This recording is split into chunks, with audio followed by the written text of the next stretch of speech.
শুভ দুপুর সকলকে। আমার নতুন একটা মিনি ব্লগে সবাইকে অনেক অনেক স্বাগত।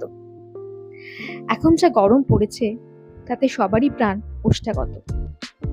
তাই এরকম যদি একটা লাঞ্চের মেনু থাকে তাহলে কিন্তু পেট আর মন দুই ঠান্ডা হয়, তাই না?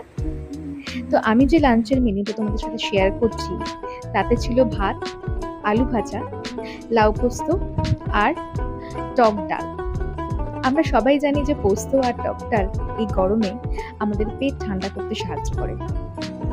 তো তার সাথে ছিল কয়েক কুচি শসা স্যালাড হিসেবে। তো কারা কারা এই লাঞ্চের মেনুটা খুব পছন্দ করো? আমার তো ভীষণ ভালো লাগে।